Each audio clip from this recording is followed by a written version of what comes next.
This series has honestly been incredible. Honestly, for the last, 50 something chapters of Unordinary, the plot of the story has really just been progressing so much. There's just so much that's been happening within these chapters.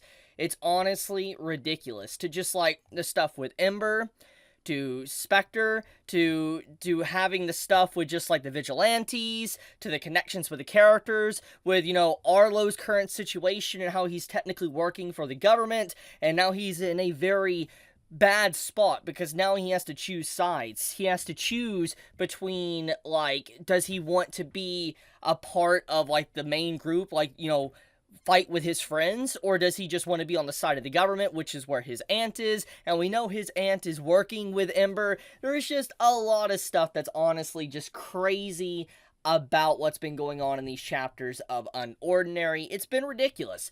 But before I kind of dive into the latest chapter, chapter 308, and some of the content that's happened previously, I want to mention that apparently the author of Unordinary, Uru-chan, is going to be taking a hiatus, a month-long hiatus, and so I don't think there's any real big, elaboration here. They're not saying exactly what's going on, but, the author said that they weren't feeling so well, that, it was just a health issue, and that to get better, they're going to be taking a month-long hiatus, so good for them. I'm very happy to see authors that work on webtoons being able to take breaks for, months, etc., and be able to get the rest they deserve, because being an artist is... I know it's difficult. I may not be able to draw, but I've tried, and I know it's difficult. I can't imagine the hours upon hours, days and weeks of work just to draw one chapter of a webtoon, and this can also extend to manga. So just shout outs to Uru-chan, and I'm glad that they're going to be able to take a month break. Even though it sucks that we're left on quite the cliffhanger for this week, it's still, once again, the health of the author is much more important than anything else. But okay, let's get on topic. So what has been happening in Unordinary as of late?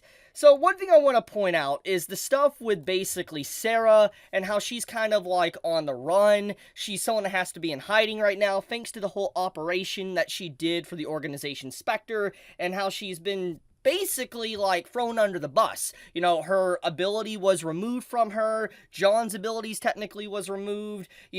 Everything that's been kind of going on, she was thrown under the bus by the own organization that she's been trying to help, and every turn they kind of, threw her under the bus. And we get to see kind of the ramifications of multiple sides of how people are reacting to Sarah's, being gone, to how John is reacting, to also certain members of John's group and Sarah's group, actually getting into being a vigilante and fighting against Ember and the government officials. And as a reinstatement to what the story has been doing up to this very point, Unordinary, since the very beginning, if we go back to literally the first chapter, if we go to the very beginning of Unordinary, the series is about oppression, about characters being oppressed by a hierarchy, about these powerful individuals that have all the power and they bully the weak. That is literally what the very premise of Unordinary has been about. I mean, the description is pretty much the exact same thing.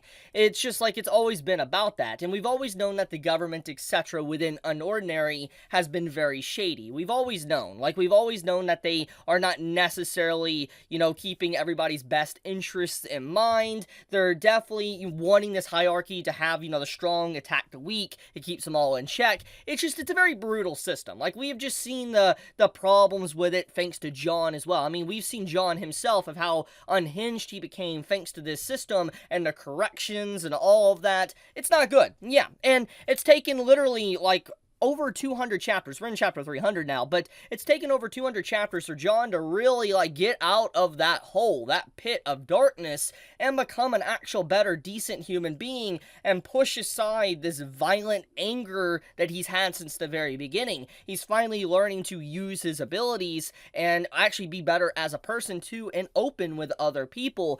Legitimately, there's been a lot of growth, a lot of character progression, and the character writing from Uru-chan that's been working on these chapters of Unordinary has been outright incredible. I would dare say that Unordinary at its current time right now, it's probably the best it's been, honestly, like, the best it's ever been. Like, I mean, don't get me wrong, we had some peak stuff with John going on, like, his edgelord phase, like, destroying the high tiers and all that in school, but ever since then, a lot has changed. I mean, the very school's hierarchy and everything has kind of shifted. It's no longer very violent within the school anymore. There's a few outliners, but overall, it's a relatively peaceful time period within the school, which goes back into the question, why doesn't the government within this world of Unordinary really want that, this peace, etc.? It really makes you wonder what's really going on here. But on top of that, we get to see Arlo's conflict as well in the latest chapters, which I already kind of briefly mentioned at the beginning of this video, is that he's put in a hard spot. He's, always been tasked with living up to the expectations of his family. He's a high tier, and he was always going to go into, being, an officer, being someone that's working for the government. And now he's working for the government, and he met an individual that has a connection to one of his friends that obviously died. That's been set up since the very beginning of the story, and we found out, that he was a vigilante. And it's led to a lot of events that's happened throughout the story. And Arlo now knows who really did kill them. It was Ember, which was government officials that were just getting rid of vigilantes. And so now he's working for an organization that legitimately isn't necessarily having the best interest for the public citizen. And so the question now is, Arlo has a hard decision to make. Does he continue to work in this organization and try to change things within?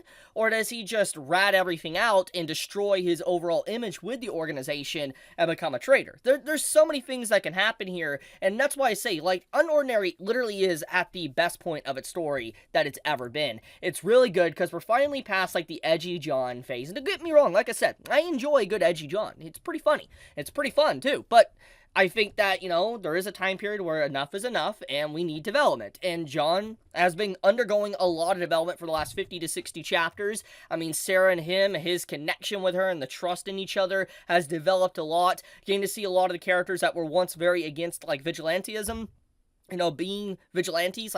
Hell, the latest chapter, we even have that. It opens up with basically the characters saying, we need to get in here and all that, and, we need to talk about this, what we need to do next to fight, back against Ember. So it's definitely something that's been built up for a very long time, and it's nice to see all these, chess pieces, these pieces on the board coming together to really move the plot forward to the actual main baddie, which is the Ember and the government that has been doing all of this. The question I have now is, what's going to happen to the headmaster? Because what's been happening in these latest chapters, like here in chapter 300, we've been seeing the headmaster, he's under a lot of fire. He's someone that legitimately, has been protecting John, protecting the students. We've seen him do a lot of good. He has a lot of questionable methods, but overall he is trying his best for the school. And it's clear he's very anti against everything going on within the government. And I am curious, honestly, what role he will play in the future, because obviously he's going to be used as a martyr. I feel like he's going to be used as an example. They're going to throw the book at him. He's going to be charged or whatever. So if there is one thing I would like you to take from this video after everything I've said and just where the story is kind of currently going from all these chapters, Unordinary literally is the best it's been, I think, in a long time. It's the best it's been in the story, because everything, like I said, that has been built up since the very beginning is finally coming all together, and it is just absolutely awesome to see. I cannot wait to see exactly how the principal plays a part in everything as well, and how, Arlo's role in the story is, and John, etc., what decision he's going to make with the whole issue with his mother and all that. There's so many things going on within the story that's been just foreshadowed.